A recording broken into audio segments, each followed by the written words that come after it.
이 시간 같이 보실 말씀은 사사기 1장 1절에서 36절의 말씀입니다. 한 청년이 예수님을 찾아왔습니다. 그는 선생님이여, 내가 무슨 선한 일을 하여야 영생을 얻으리이까? 라고 물었습니다. 예수님께서는 선한 이는 오직 한 분이신데 네가 어찌 선한 일을 묻는 것이냐? 라고 말씀하시며 네가 생명에 들어가려면 계명들을 지키라 라고 말씀하셨습니다. 그러자 그는 또 물었습니다. 어느 계명이오니까? 예수님께서 또 말씀하셨습니다. 살인하지 말라, 간음하지 말라, 도적질하지 말라, 거짓 증거하지 말라, 내 부모를 공경하라, 내 이웃을 내 몸과 같이 사랑하라 하신 것이니라. 예수님의 말씀에 청년은 자신 있게 답했습니다. 이 모든 것을 내가 지키었사오니 아직도 무엇이 부족하니까? 오순절에 성령의 역사가 일어나면서 초대교회는 자기의 것을 서로 나누었는데요. 어떤 사람들은 자신의 이름을 알리지 않고 자기의 소유를 모두 팔아서 사도들에게 몰래 놓고 가기도 하였습니다. 성령이 충만하여서 자발적인 선행이 일어나게 된 것이지요. 그 중에 아나니아와 삽비라도 자기의 소유를 팔았습니다. 그러나 그들은 자기들의 소유의 전부를 바치지 않았고 일부만 바쳤습니다. 문제는 이들이 전부를 바쳤다라고 거짓말을 한 것입니다. 그들은 성령에 온전히 사로잡힌 사람들이 아니었습니다. 남들이 다 하니 자신들도 자신들의 의를 내세우고 싶어서 남들이 하는 것을 흉내는 내었지만 전부 내놓을 수는 없었습니다. 그러자 그들은 자신들이 전부 내놓은 것처럼 거짓말을 하게 된 것이죠. 아브라함은 100세에 얻은 귀한 아들을 하나님께서 받으시겠다고 하자 기꺼이 바쳤습니다. 아브라함의 믿음은 무엇보다 귀한 자신의 하나밖에 없는 아들까지도 바칠 수 있는 그러한 믿음이었습니다. 예수님을 찾아왔던 부자 청년은 자신이 얼마나 완벽한 사람인지를 자랑하고자 했습니다. 그는 자신의 의로 충만한 사람이었습니다. 이 모든 것을 내가 지키었사오니 아직도 무엇이 부족하니까? 라고 말하는 그에게 예수님은 다음과 같이 말씀하셨습니다. 내가 온전하고자 할진대 가서 내 소유를 팔아서 가난한 자들을 주라. 그리하면 하늘에서 보화가 내게 있으리라. 그리고 와서 나를 쫓으라. 아직도 무엇이 부족합니까? 라고 물었던 청년은 예수님의 말씀을 듣고 근심에 빠졌습니다. 왜냐하면 그는 재물을 많이 가진 자였기 때문입니다. 지난주 수요일에는 다니엘 기도회를 통해서 신용백 목사님의 말씀이 있었습니다. 목사님께서는 복음의 두 바퀴에 대해서 말씀하셨는데요.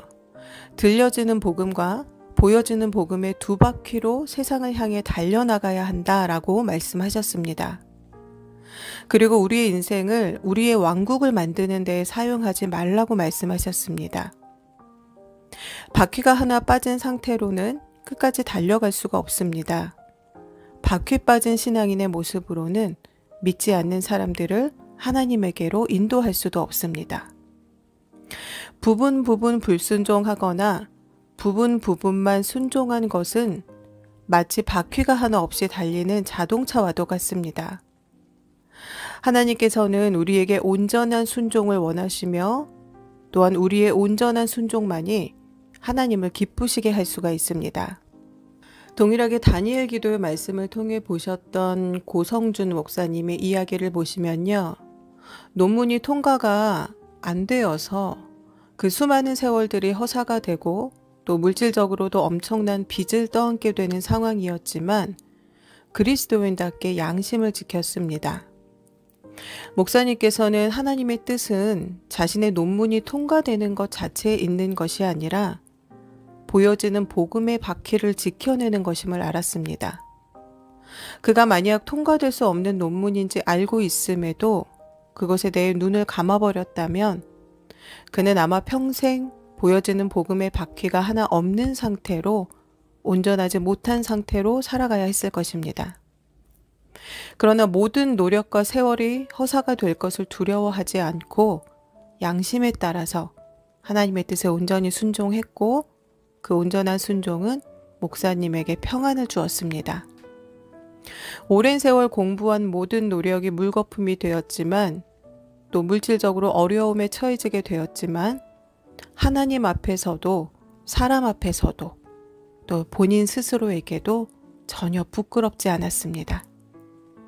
그런데 그 후에 놀라운 일이 일어났습니다. 아브라함에게 아들 이삭을 바치라고 하셨지만 그가 하나님께 순종하였을 때에 이미 양을 미리 준비해 주셨던 그 여호와의 이레의 하나님께서 풀리지 않았던 논문의 답을 친히 목사님께 보여주신 것입니다. 마치 미리 준비해 놓으셨던 것처럼 말입니다.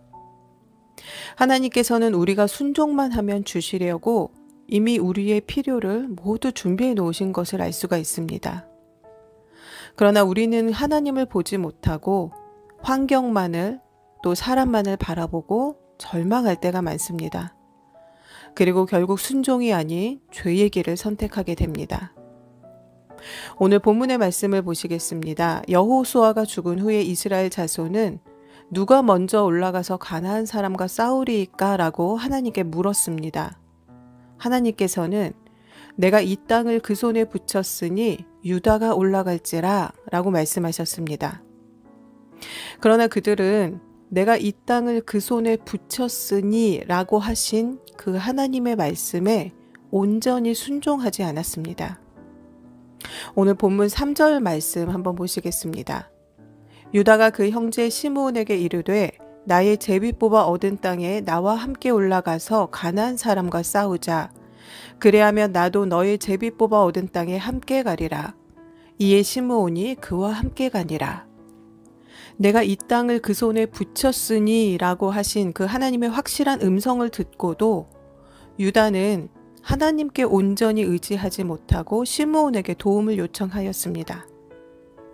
하나님의 능력을 의지하는 자는 어떤 상황 가운데에서도 두려워하지 않습니다.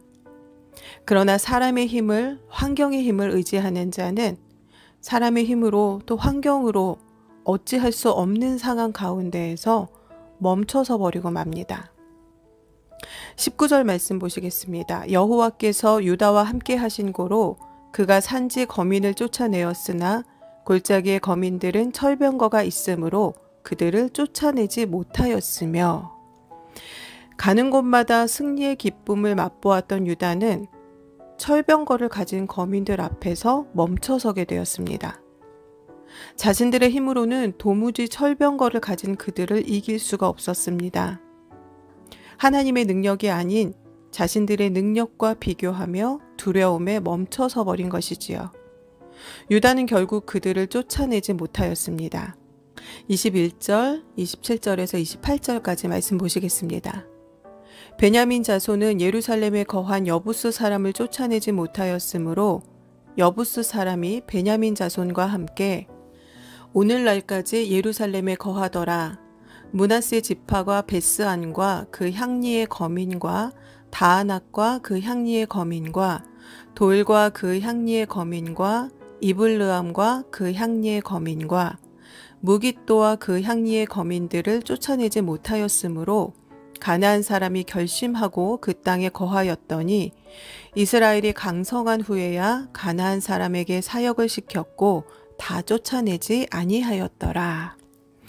베냐민 자손은 여부스 사람들을 쫓아내지 못하였고 심지어 그들과 함께 살게 되었습니다.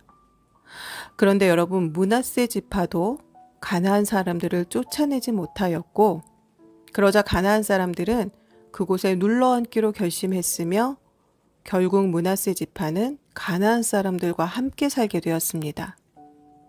그런데 문제는 이후에 이스라엘이 가나안 사람들을 쫓아낼 수 있을 정도로 강성해진 후에도 그들을 쫓아내지 않았습니다. 왜냐하면 그들의 노동력이 자신들에게 경제적인 이익을 가져다 주었기 때문입니다. 29절에서 35절의 말씀까지 보시겠습니다. 에브라임이 게셀에 거한 가나안 사람을 쫓아내지 못하매 가나안 사람이 게셀에서 그들 중에 거하였더라. 스불론은 기드론 거민과 나할롤 거민을 쫓아내지 못하였으나 가나안 사람이 그들 중에 거하여 사역을 하였더라. 아셀이 악고 거민과 시돈 거민과 알랍과 악십과 헬바와 아빅과 르홉 거민을 쫓아내지 못하고 그 땅 거민 가나안 사람 가운데 거하였으니 이는 쫓아내지 못함이었더라.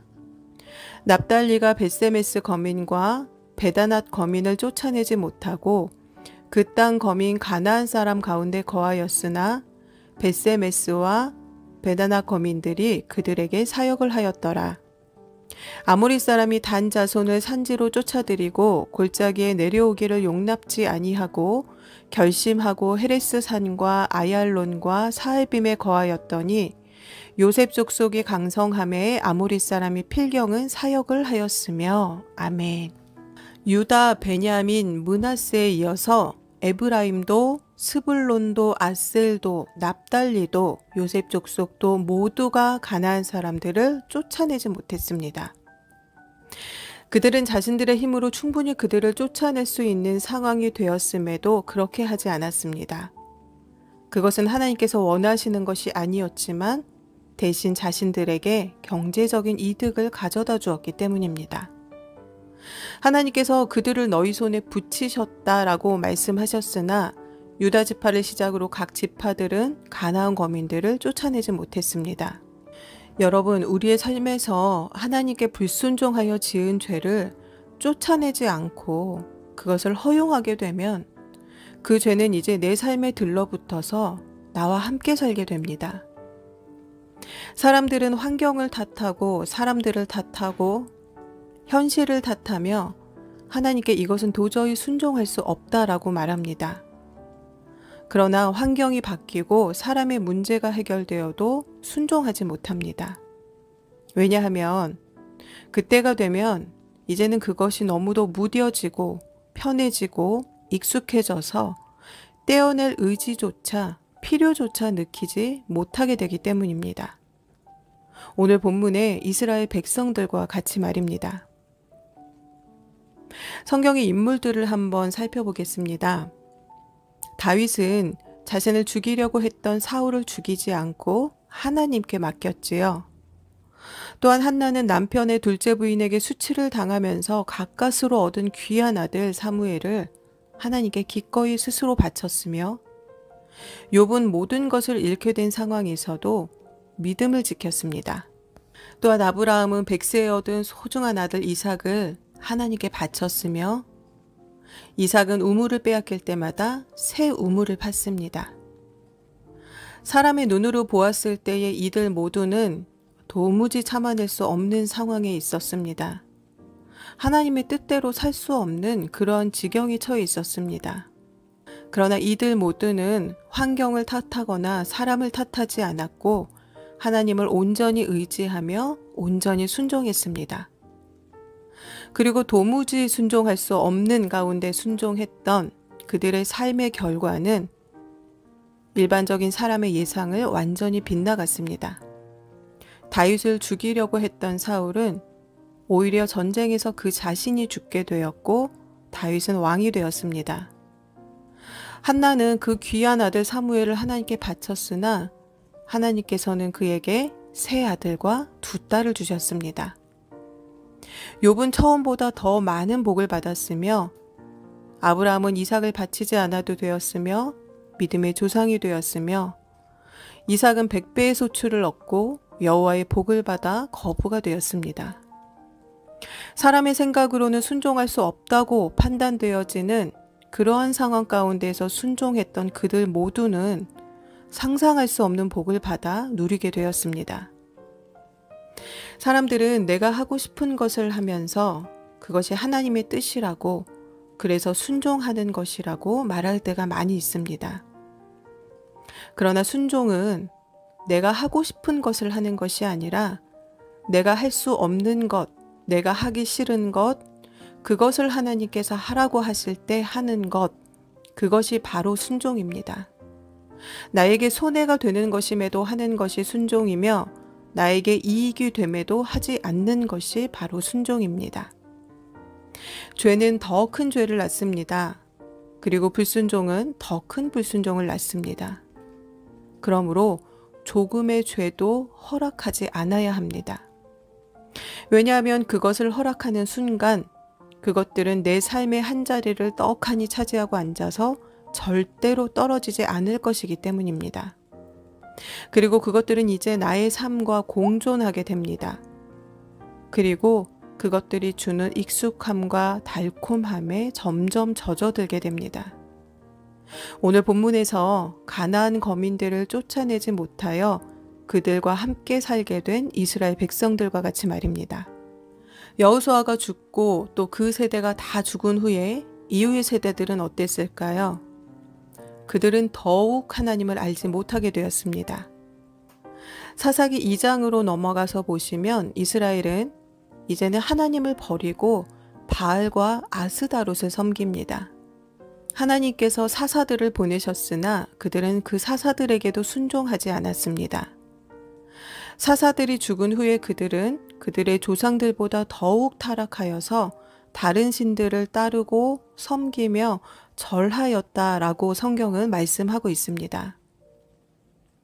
조상들이 쫓아내지 못한, 아니 쫓아내지 아니한 그 가나안 거민들로 인해 그들의 후손들은 조상들보다 더욱 타락하였다라고 성경은 말씀합니다. 그냥 타락이 아니라 더욱 타락하였다라고 말씀하고 있습니다. 부분적인 불순종은 결국 완전한 불순종으로 확대되어집니다. 그러나 우리가 기억할 것은 도무지 순종할 수 없다라고 생각되어지는 가운데에서도 하나님께 온전히 순종하는 자들이 분명히 있다라는 것입니다. 그러므로 순종하지 못하는 이유가 환경이 될 수도 없으며 사람이 될 수도 없겠지요. 그것은 단지 사람의 믿음 없음 때문입니다. 성령의 지배를 받는 사람은 죄에 관대할 수가 없습니다. 하나님께서 죄를 싫어하시는데 성령의 지배를 받는 사람이 어떻게 죄에 관대할 수가 있겠습니까?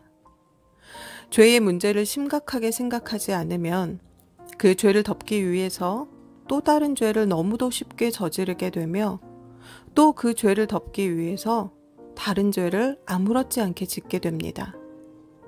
그리고 그 죄는 이제 죄가 아니게 됩니다. 이제 그 죄는 껌딱지처럼 붙어서 그 사람 자체가 되어버립니다.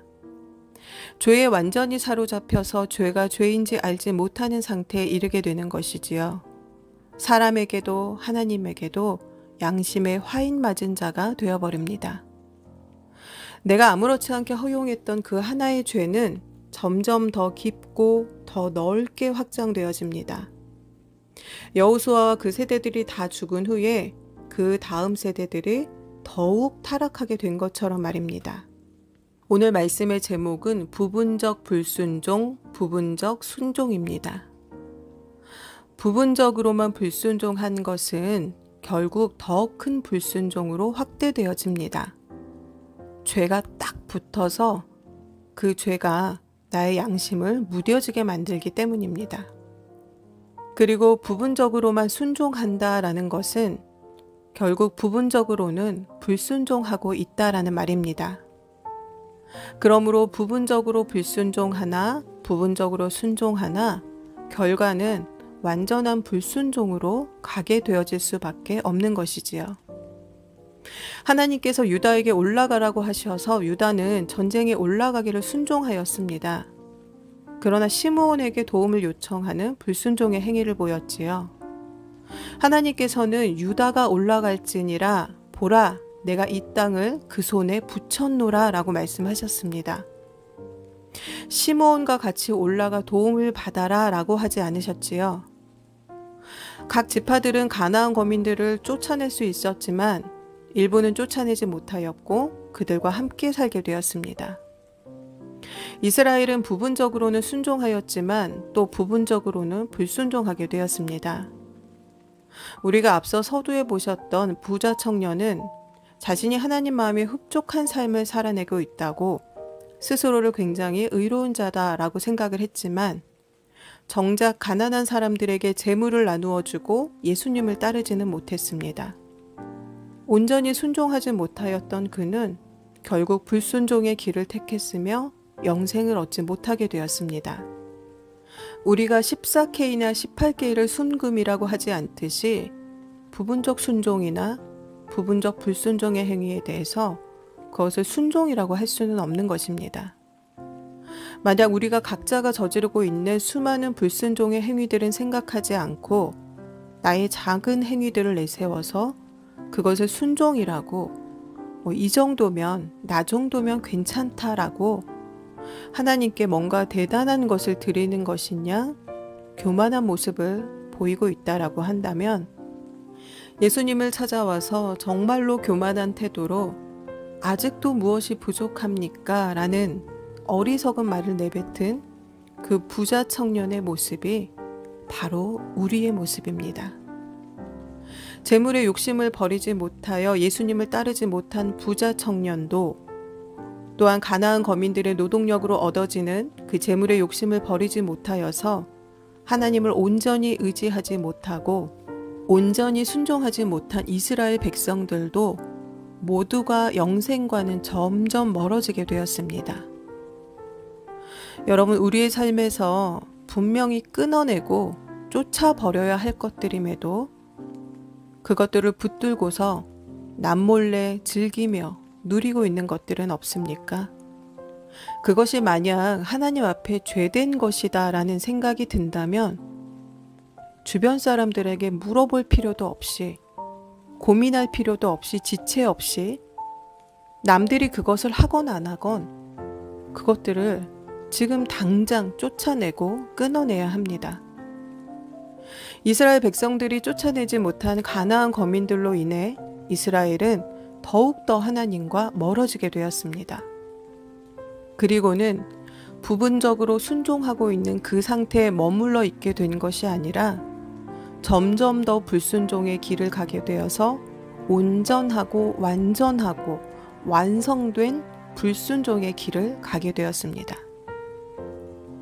사랑하는 성도 여러분, 만약 부분적으로만 순종하고 있다면 분명히 부분적으로 불순종하고 있는 것이 있습니다. 하나님께 가지 못하도록 나를 붙드는 모든 것들, 그것들은 결국 하나님 앞에 완전한 불순종으로 가게 만들어지게 되어 있습니다. 우리가 이 시간 같이 기도하실 때에는 우리 안에 아직 끊어내지 못하고 쫓아내지 못한 그것을 위해서 결단하고 기도하는 시간을 가지려고 합니다.